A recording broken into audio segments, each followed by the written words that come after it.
Okay, there we go. Okay, so I can go ahead and get us started. Welcome to our conversation today. For the person that might not know me, I'm Maria. I'm a fellow Carnation member, and I'm sitting down with Susan from across the magic of the internet. So I'm in Walla Walla, and she's obviously in the gallery space, and we're going to talk about her exhibition and her broader work. So the format for today is we're just going to introduce each other really quickly at the beginning, and then actually take a look at the work itself for those of us that haven't gotten to see it in real life. And then I'm going to ask Susan a few questions, and she has some images that she's prepared to share with you too to sort of illustrate her answers. And then we'll talk for about, I don't know, 30, 45 minutes, whatever. And but I will try to keep an eye on the chat. So if anybody has questions throughout the conversation and they don't want to unmute themselves, you can drop it in the chat and I'll try to bring that up in the flow of the conversation. And then at the end, we'll have plenty of time for anybody to ask their questions about Susan's work. And if you want to mention whatever's going on in the space next to you as well, just as a. There is, of course, it's Saturday morning, so there is a dance class happening in the open space studios next door. So every once in a while, you'll hear a funky bass or someone screaming directions, and everything's fine in the gallery. It's just lots of activity happening over there. So they were nice and kind of turned it down, but I think it'll show up every once in a while. Yeah, so Maria, let me introduce you first, huh? So everyone, Maria Lux is a research-driven artist who makes installation-based work centering on the way animals are used to generate human knowledge and understanding. She earned her BFA from Iowa State University in 2006 and her MFA from the University of Illinois, Urbana-Champaign in 2012. As a cross-disciplinary artist, she also regularly presents her work at academic conferences and is interested in how art can be a kind of research practice that contributes to larger discussions. Maria's next Carnation exhibition is this fall, and she is currently an assistant professor of art at Whitman College in Walla Walla, Washington. So thanks for doing this. Also, just to say, when I was trying to figure out other events for my show, I was excited to have Maria talk with me for two reasons. One is that we are in the strange position of being kind of long distance members of this artist-run gallery, Carnation Contemporary. So we have a shared experience and interest in finding these virtual formats and trying to participate in different ways, but also we just kind of have this like science and philosophy connection too, which our work is very different. But thanks for doing this, Maria. Thank you for asking me to do this. This is really fun. So I'll give you a little bit of background on Susan.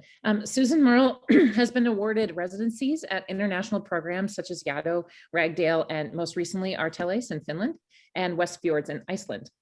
Recent exhibitions include Edge and Mirror, Landscape in the Anthropocene, a group exhibition curated by Kirsten Furlong at Boise State University, Outland About, a two-person exhibition curated by Patrick Collier at the Schneider Museum of Art, and the solo exhibitions Absent Presence, which was also at Carnation Contemporary, and We Are All Cosmic Dust at Portland State University.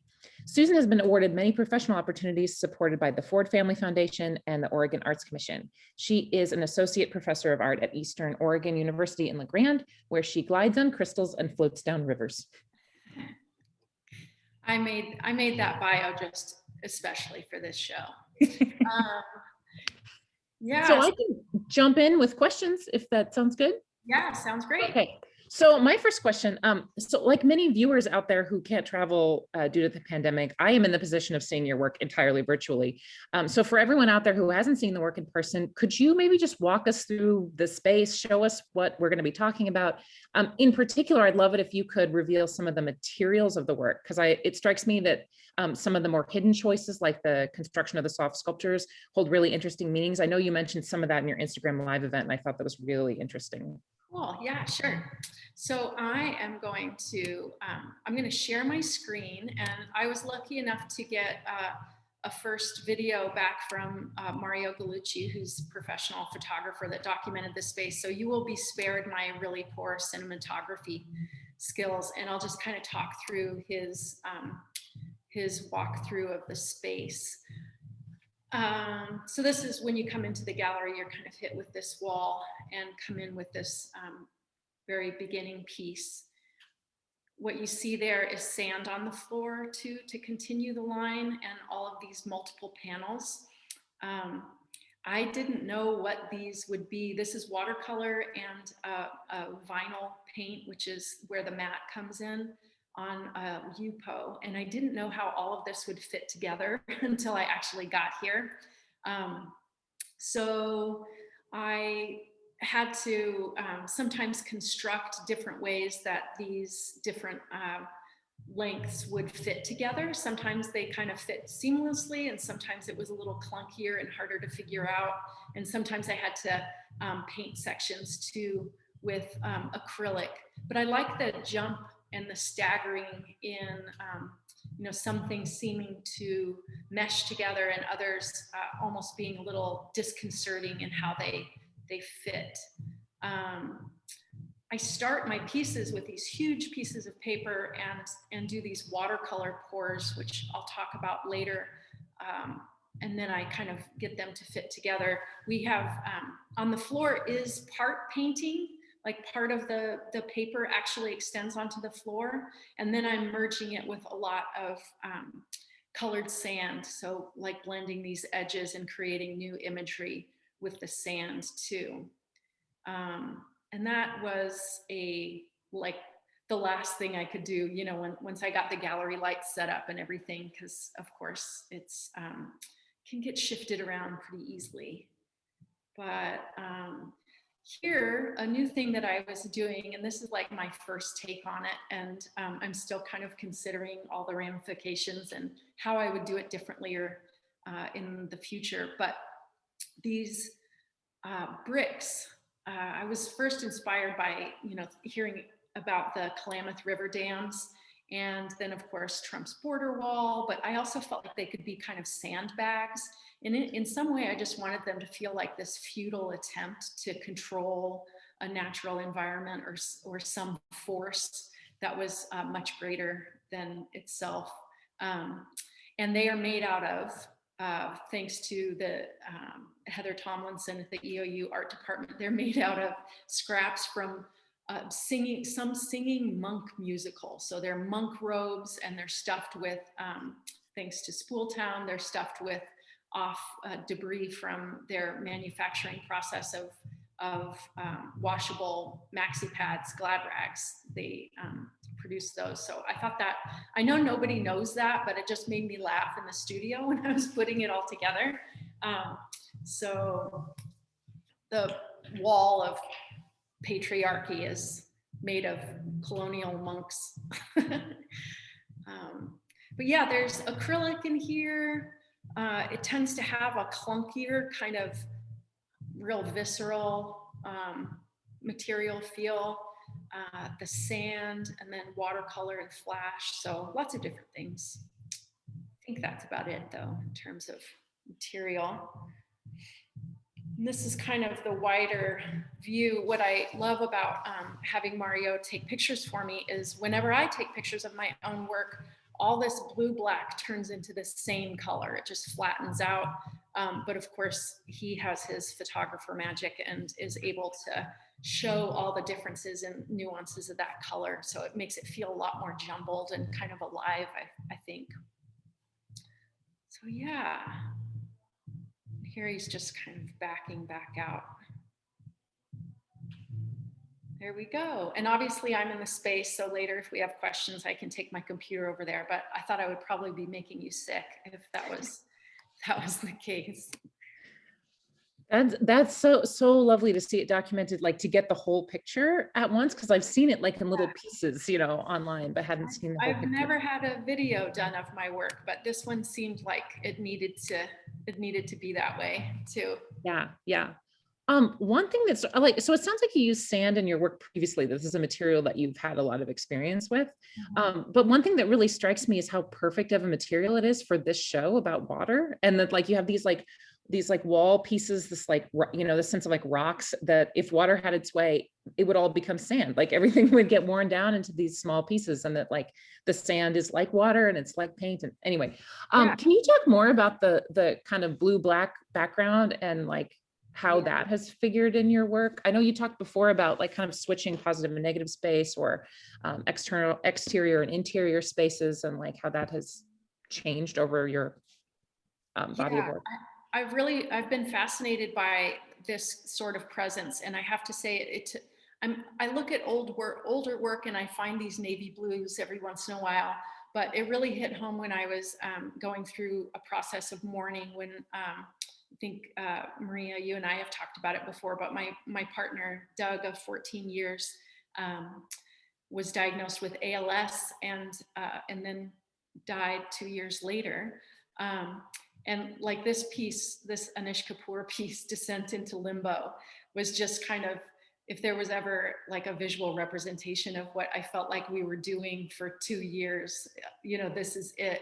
And it strikes me that in your head, or in my head intellectually, I think of this matte, deep color like, oh, it would be a negative space, it would be nothingness. But at the same time, it's so mesmerizing, right? It's kind of like something that you're drawn to and want to move towards. This picture is from A Space Odyssey.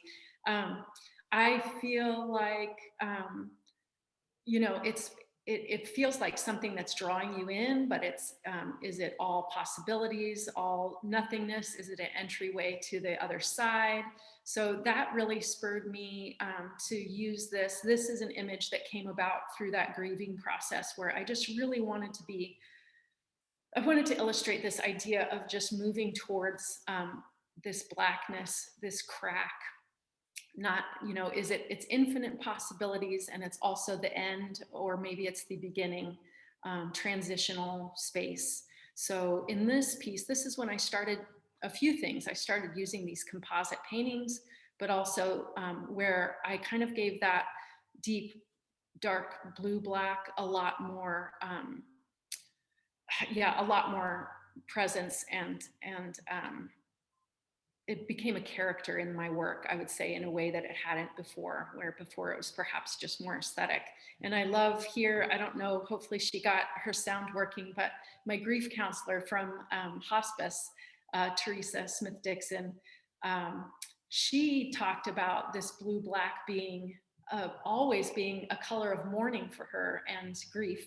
And she actually hands out these dark blue candles to all of her grief participants in her workshops and stuff. So I thought that was interesting that a professional, a sociologist that's working specifically with grief counseling has a similar relationship to it. But of course, it's the cosmos, space. This is a piece from Four Cracked Spheres, where the emptiness, it seems to be, there's so much going on in the paint, but it's like you want to jump through that one little area. And then I started playing around with it in terms of, well, maybe if I just left it on one side, then it's a shoreline. Is it just the edge of something? So it became kind of, a big cavernous hole. And then those were reminding me of, this is an illustration from the New York Times, talking about the Arctic glaciers calving into the ocean, and playing around with it, then becoming more of a landmass, more topographic, the ocean. And then some of them became creatures in a way. And once I got kind of confident with that, I bumped it up to where in scale, this one I titled Pulse, because once I put these pieces together, these disparate pieces of watercolor and flash, I felt like the whole thing was kind of had this energy to it. So I was like, it's alive. I did my Frankenstein thing. It all worked.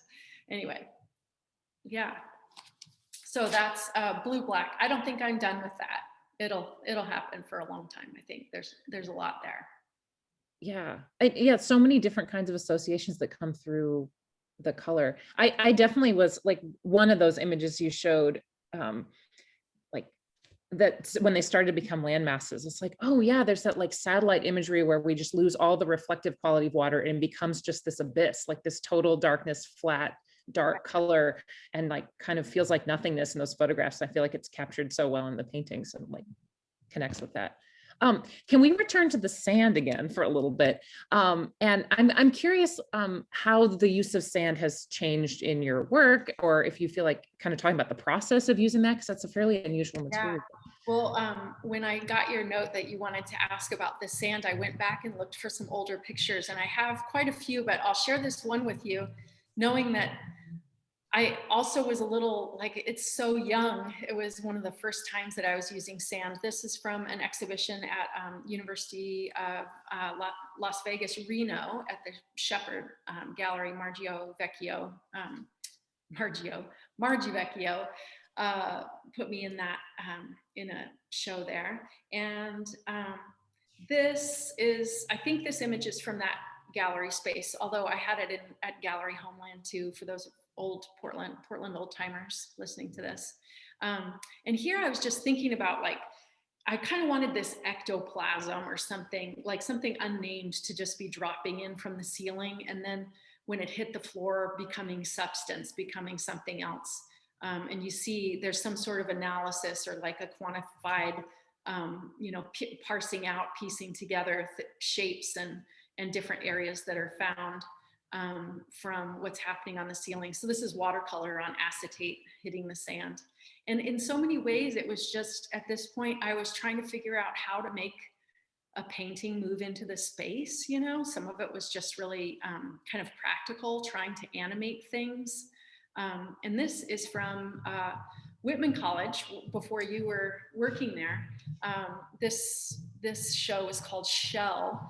And I was thinking a lot about the like porous nature of institutions and how ideas kind of manifest from the walls themselves and, spill into spaces. So this is the first time I called these painting spills. I like the idea that a traditional rectangular painting was hitting the floor and somehow like turning into something else, or maybe it's regenerating, maybe that's where it comes from and it's growing and the painting's going to rise onto the wall. So those are a few examples. And then, just these are some sketches before I started working on my most current work. And like this piece this documentation is from Boise State, but it's called Tipping Point.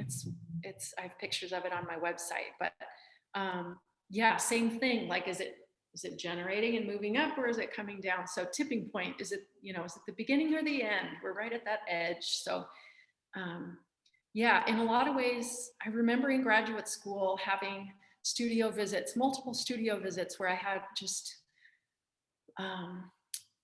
professors asking me, these things just seem like they want to jump off the page,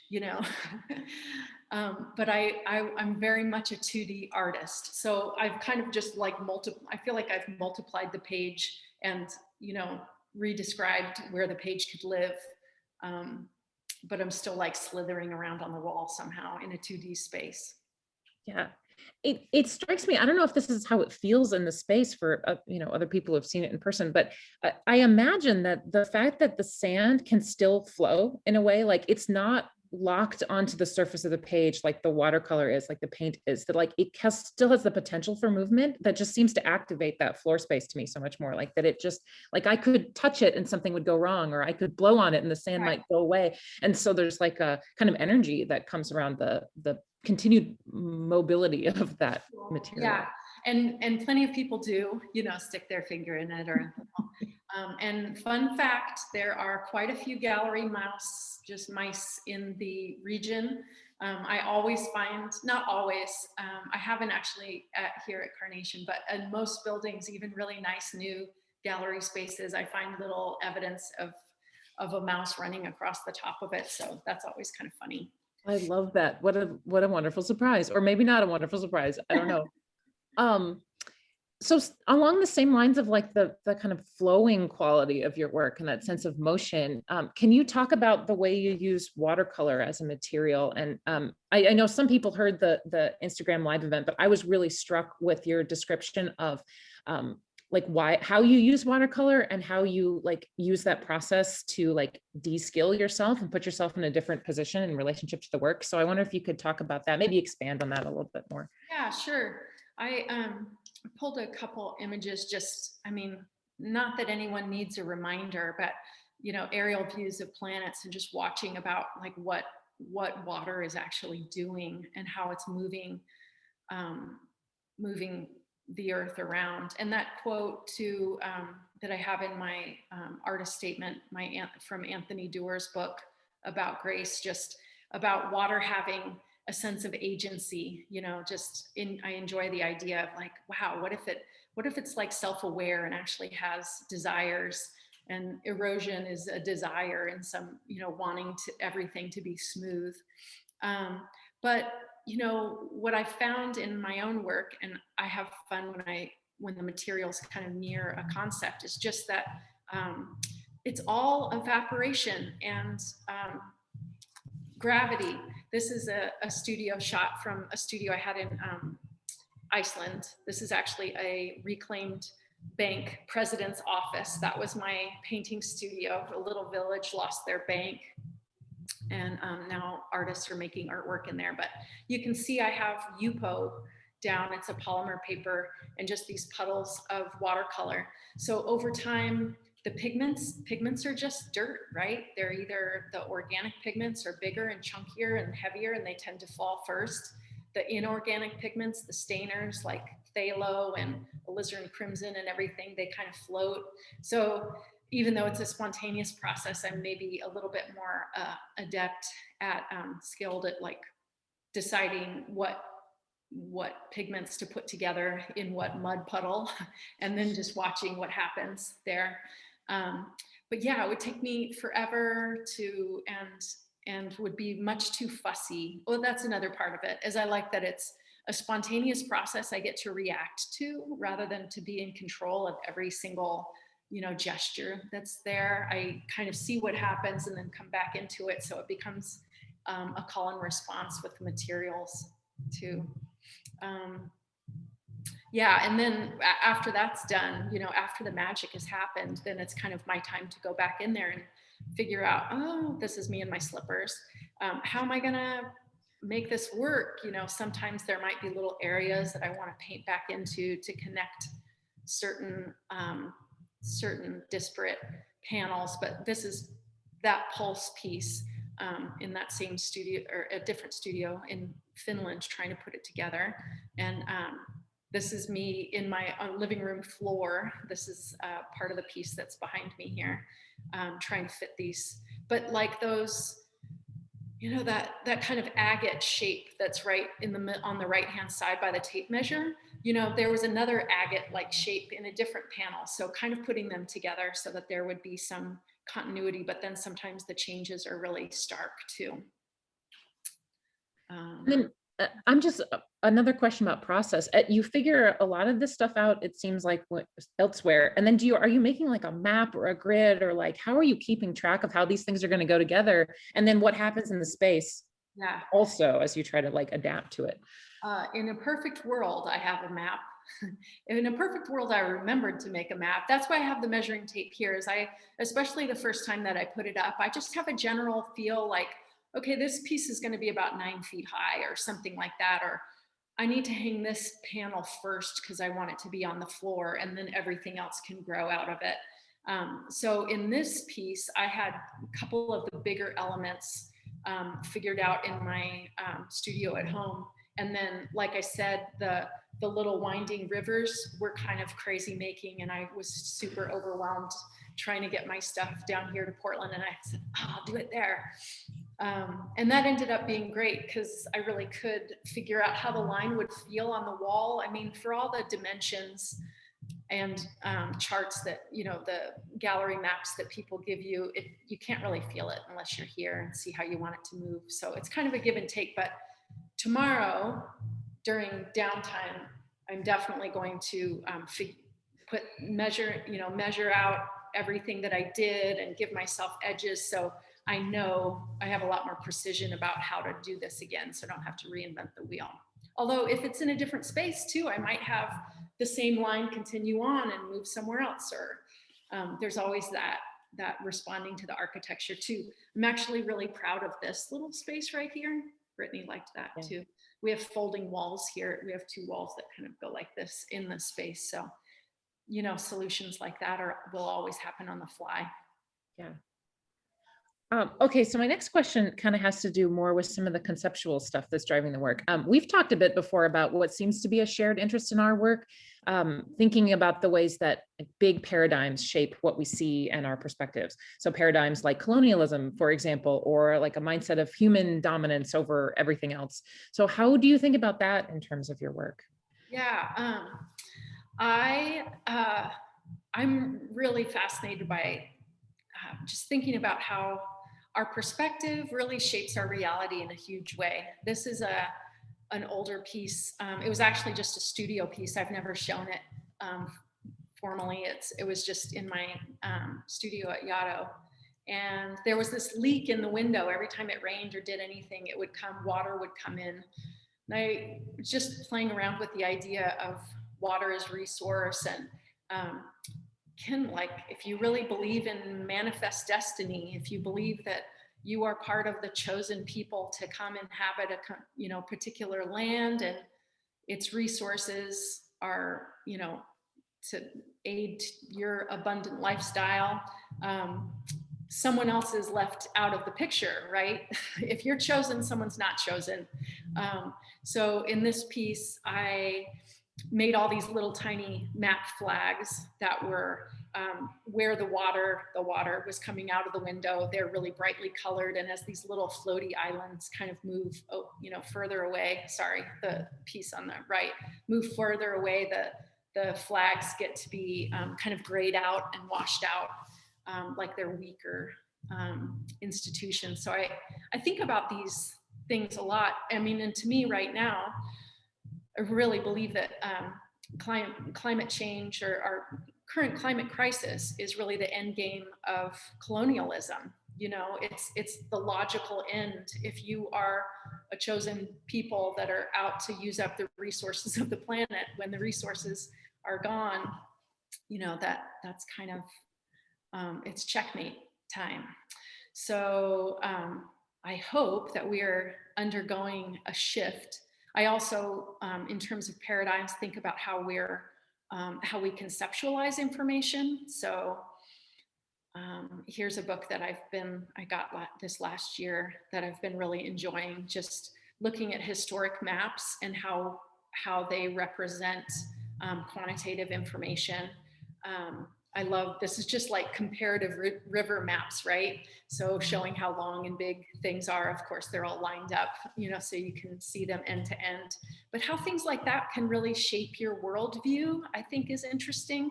This is a meander map, which I think probably the information on it is correct, but it's certainly a jumble of lines. This is a meander map, shows the different pathways of a river over time. So it kind of is, it's a collapse in the space-time continuum here in one page. And then I wanted to, have you ever heard of V plastica? It's a Latin word. I love this. This was an Aristotle idea, is when they found fossils that didn't make sense out in the desert, this is actually a whale skull. They assumed that, or his idea was that the earth actually had like a creative force that was trying to make life. So fossils were evidence of like trying to birth a horse, but not quite making the grade. So when they found things they couldn't really describe in the land, the idea that that whole area was covered by ocean and huge, huge mammals were just completely, mind-blowing. So they found the best possible solution. So I love the idea of what are we missing right now? What are my misconceptions where I'm just like way missing the big picture? Where am I getting things wrong?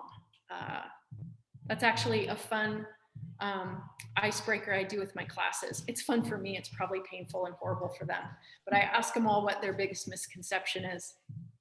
And we get to know each other better right off the bat. Yeah, I love that idea of like the fossils just being like rough drafts that didn't work right, or like just the earth producing failures that didn't go anywhere, like is a really interesting concept. Um, and another thing that I noticed about these paradigms, and I've been thinking a lot about in relationship to your work, is like the scale of them. Like that, I feel like part of it is that they're so big that we can't, it makes us have trouble being self-aware that we are part of them. Like that, the David Foster Wallace, the this is water talk, where it's like the fish can't tell, like you have to become aware of what you are swimming in. And so this connection to water again, I think just came up for me. But the scale of the issues that you're thinking about too, like climate change, obviously, these are things that we just cannot figure out how to grasp. And I love the examples you showed of like people struggling to be like, what if we put all the rivers together? And then like, this kind of doesn't make sense, but it also lets us see it in a different way. And maybe this does allow us to grasp at something that is like so hard to see because it's all around us. And it's so, and like geologic time is that way. Totally beyond our senses. So we have to find a way to compress it. And in the compression, something gets distorted and something gets lost. I think I told you before that as a child of the 70s, we envisioned atoms as like literally, I remember like Tinker Toy type constructions in my classroom, little wooden balls and the bonds, being shown as sticks. Now they have all this amazing 3D imagery, to get those concepts across to students, which is much more accurate than what I thought of as big, big wooden skewers. So yeah, it changes a lot. Maybe this is actually a kind of a natural flow to a question I had later. I hope you don't mind me mixing things up a little bit. But when you just mentioned accuracy, and that strikes me as like some of the images you just showed are like, you're saying like, well, all these rivers together might not be like accurate, but it's a different way of like understanding it that seems helpful. And I feel like creative practices offer that a lot, that like our relationship with accuracy is very different than like a scientific perspective, but we're doing something else. Can you comment on how you think about that in your work at all? Yeah. Well, I think if art is claiming to portray accurate information, it should be accurate. but I think we also are touching on more of a emotional content in terms of metaphor and maybe the meaning, getting at the meaning in different ways. Grab my I don't feel like I'm one of those artists that's giving descriptive, information. Let me jump out here. Or actually, sorry, I made you flip through the things. I was just like, I was going to show. I was going to show this piece, and this is called the Glacier Melt series. This is an Olafur Eliasson piece, and literally taking big hunks of glacier and letting them melt in the middle of London. And what I love some of these pictures where you see people just stroking them as if they're like beached whales, and they do look like some, it's come from a different land. It doesn't belong there. So it has this alien invasion type feel, but also a preciousness, I think, that just really touches people to the core. This kind of stuff, I think, drives home that emotional content. This is another piece, and I won't even try to butcher their name, but this is a couple of Finnish artists, and this was done in Scotland, where they actually these light lines were actually wrapped around buildings exactly at where the sea level rise is forecasted for this area. So just really beautiful and poignant, in terms of there's a date when this is going to happen. This is coming. So, but yeah, I feel like I when I hear something in science that's called like chaos theory, To be honest, I learn a little bit about it, but I also run with it because chaos theory just sounds fun. Yeah. So I don't necessarily feel beholden to represent it concretely. Yeah. Yeah. So this goes back to the kind of a previous question about building off of the way that you say you learn a little bit about a scientific thing and then sort of figure out what to do with that, and thinking about from big paradigms to sort of internal paradigms or sort of individual perspectives too, and thinking about neurology is something that I know you've thought about as well in your work, and like a focus on learning or kind of how our brains work as beyond like the large scale stuff. So I'm curious if you can talk about that. And yeah. Well, this is where these slides that I had were, which I apologize to the artist because I took this in a natural history museum just for my own reference. I have no idea. It was in Ottawa, Museum of Nature there. But again, like trying to understand something bigger than the tools that you have. So that's one of the reasons that I like this composite painting idea. And like, we don't quite have the tools to put it all together. And then this slide just reminds me to tell you a quick story about learning to tree ski. So in the last 5 years, I've learned how to backcountry ski, gotten into it a lot. And at first, skiing in the trees was just terrifying because to really be able to time your turns, it's just terrifying. But you have to learn how to tree ski to some extent, because sometimes it's the safest way down from the mountain. If there's any instability in the snow, those big wide open areas that are nice to ski are avalanche paths, avalanche slide paths. That's why there's no trees there. So sometimes going down on the ridge, in the trees is the best way. Anyway, I would find that when I would do this all day long, kind of high stress, trying to figure it out. And in my REM sleep, I would be waking up and I'd be skiing, and dodging these trees just perfectly. And I heard this Radiolab episode on sleep, and it was talking about dreams and neurology and neural pathways and all that kind of stuff. It's a great episode if you haven't heard it. But there was a researcher doing the same type of research with Tetris, having people learn Tetris, and then like 60% of the participants would wake up at those first moments of sleep playing Tetris in their head. So apparently it's like, if it's a task that you spent a lot of time on, like maybe learning a musical instrument or a certain passage, when you're falling asleep, the brain just keeps repeating those patterns, like digging, making those neural connections deeper, pathways stronger and stronger, while all the other stuff, the extraneous things you did during the day, are kind of falling away. It's making this, hey, this was important because this person was serious about learning how to dodge the trees. We better figure this thing out. And it just keeps like working that one little passage, those passageways, so that you wake up and you can do it better. I mean, that's why musicians say all the time, sometimes you work on something and then you just got to sleep on it. And then you wake up in the morning and you can play it. So anyway, I found that super fascinating. Yeah. Does that ever happen to you with your work? Like solving the puzzle of all of these pieces? Yeah. I have a lot of disparate connection dreams. And how do I make these two things fit together and stuff? Yeah. Yeah, because it strikes me that so much about your process seems to resonate with the content of your work, which I always find so exciting. But even just that kind of puzzling things together, like really Tetrising things, like that's kind of what you're doing, right? There's all these like sharp edges and then smooth things that all have to go together, and kind of trying to solve a really complicated problem that is beyond the scale and scope of an individual person, and doing so in creative ways just seems like such a good, I don't know, a microcosm of the ideas you're grappling with. And I think this part, I'm kind of getting at that even more, I feel like, and I'm excited to, now that I'm looking at it sitting in the gallery for a few days, I'm like, oh, next time I'm going to hang paintings even lower, and the top is really going to build up and stuff.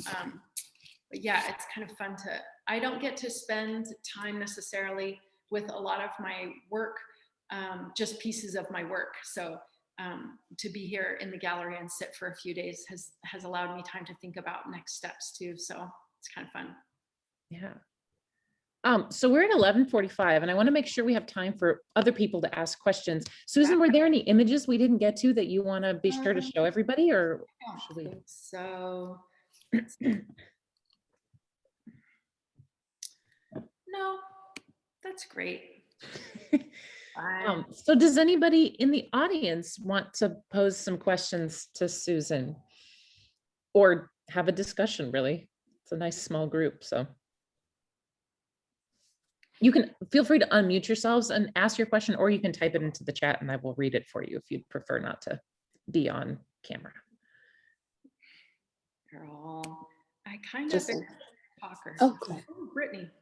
Oh, I didn't have a question per se, but I just thought it was so cool to see where your work started and then how you've kind of evolved over time.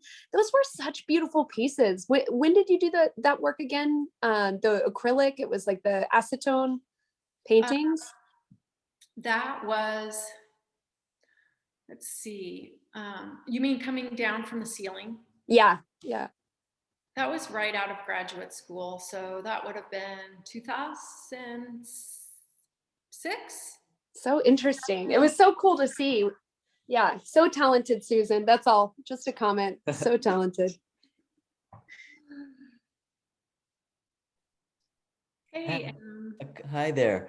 I have a couple comments and questions maybe. I loved so many things here, and I do think that we should call from here on out Black Blue, Murrell Blue. Like, can we trademark that? Yeah.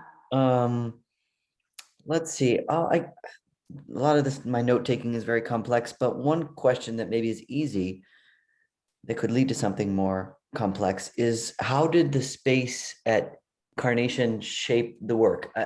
And I mean that in the sense that you've shown there before, so you're really familiar with the space, like it got to live in your mind. I mean, like there's all the white boxes, right? And maybe one's 20 feet and then one's 15 or whatever. But was there anything about this space that made you feel like you could do something different, or just, I don't know, I'm interested in how that space lives inside this particular work, if it does. Maybe it doesn't. Well, I do think that, so last time I had a show here, they were kind of, I had made the work totally before I was even a Carnation member. And so they were all individual pieces. And so this was the first time that I really got to think of covering this whole room. And what I like, I feel like we have a really nice size gallery where it's a good, I just knew, and I think I was telling Russ, actually, I was just saying, I want it to be one gesture. I just want, I just want one swipe over the whole thing. And so that was inspiring. And two, we have this new, when this wall got built, Jeremy built this wall from our entryway. So now you have a little bit of a shield before you come in the space. So that too, I knew that I wanted the smaller river lines, to start out there and kind of wind people through and around. And then when they flipped around the wall from the entrance, for there to be more of a big swoosh, a big reveal on the other side. So yeah, I was thinking about the rhythm of it and all too, for sure. I mean, because that's my impression, is that like, while a lot of the imagery, has its precedence in previous work, it is now, living in that space in a way that I haven't seen before, and is so exciting, And I love working in larger spaces, of course, wouldn't turn it down, but there is something, then it becomes almost a wall drawing. If it's one big wall, it's just, and it lives just on that wall. It's a little bit here. This is another thing is, I like the idea that the viewer has a sense of discovery as they move through it. Like you can't take in the whole thing just from one angle. And you're connecting the dots as you go along and stuff. So this kind of forced that hand a little bit, being more in the round. Like I said, I am a 2D person stuck up on the walls, but but I like that idea of being in the round. At least someone has to spin around to get the whole thing.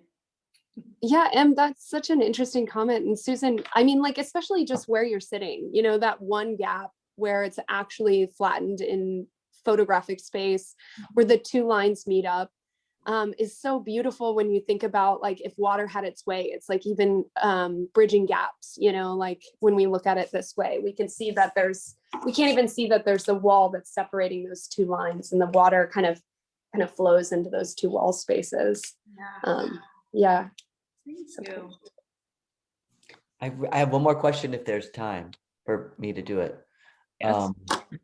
So I see this predominance of, I don't know what I want to call like a kind of God's eye or Google Earth view / satellite imagery. And I'm wondering if you could talk about maybe the origin of that, or, you know, how you see that being part of this way that you're responding to like these larger, you know, perspectival, like why are we orienting ourselves like this? And why are you, Susan, like what are you looking at that you're constantly reproducing this imagery? Like, Yeah, well, I look at, so in terms of science, I'm a super fan in general. You know, I'm like a science fangirl, but I am not a scientist. So to me, it all becomes kind of jumbled and beautiful and aesthetic.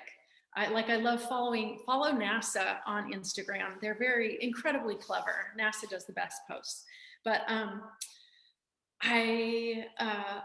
the confusion of scale, I think, mirrors some of the larger concepts that that Maria was touching on. Just that we see something, and I've seen it reproduced in textbooks, and now I'm seeing it reproduced online, but I don't know if it's cellular or if it's planetary.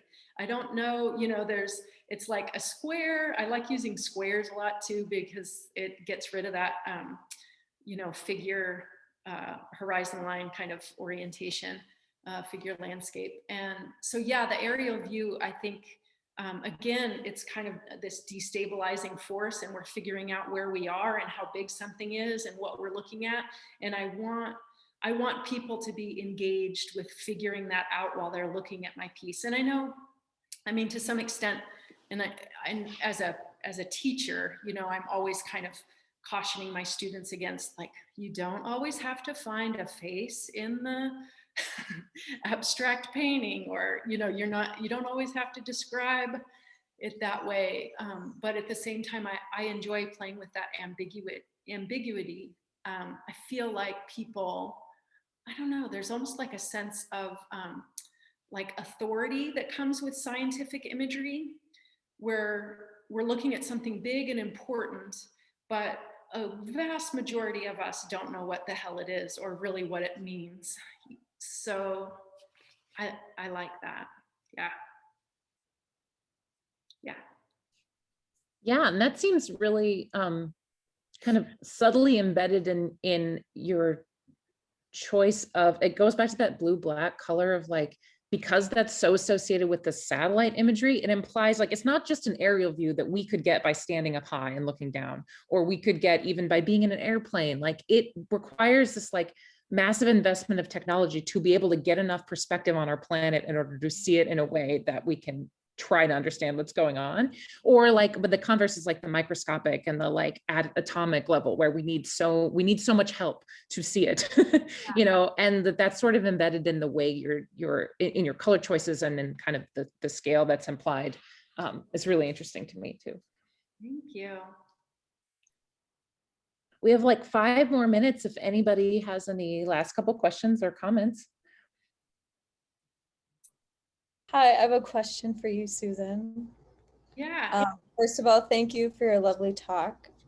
I thought, like, there's something, like, really beautifully, like, futile and, like, that grasping that you do. And I was just wondering if what you, like, personally find in that action of, like, this grasping at, like, the ungraspable, like the water and the sand and, like, the cosmos, and if you could maybe talk a bit about that. I think I think it's my religion if I have one. Mhm. I find so much comfort in being inconsequential. Just like, not only am I not that important, my art practice is not that important, my, just like, again, in scale, geological time, none of this matters. Even if I was in art form, it wouldn't matter, So, uh, that is, some people that terrifies, but for me, I feel like it helps me forgive myself for not being a better person, a better friend, or a better environmentalist, or a better teacher, whatever.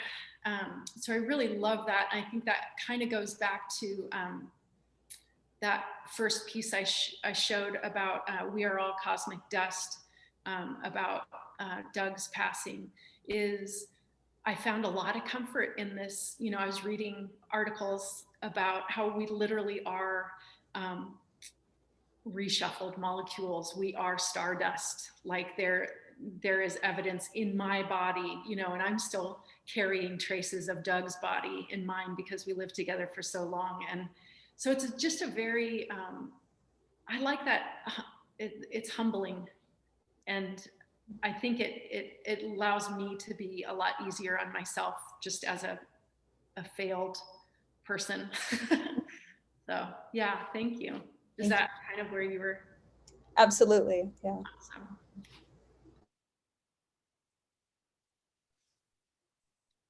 That makes me wonder if the word humility is related to the word humus, like humus, like earth. You know what I Yeah, mean?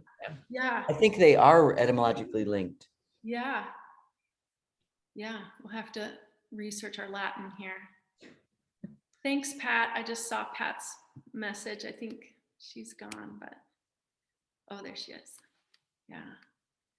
Thank you so much for coming and talking with me. And thanks for all the questions. And Maria, thank you. Thank you. I felt like this was such a great opportunity, and it was so nice because Maria actually sent me a bunch of questions and it helped me organize everything. So you helped me like wrap my brain about where I was gonna go and in what order. So I appreciate that.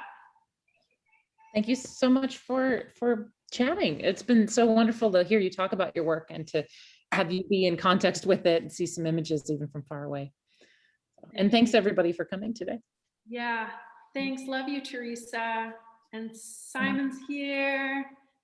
And is it Siri? Yeah. Thanks for coming, everyone. Hannah. Thanks, guys. Thanks, Susan. That was great. Bye, everybody. Thank you. Bye. Thank you. Have a great Saturday. All right. Oh, I'll stop recording.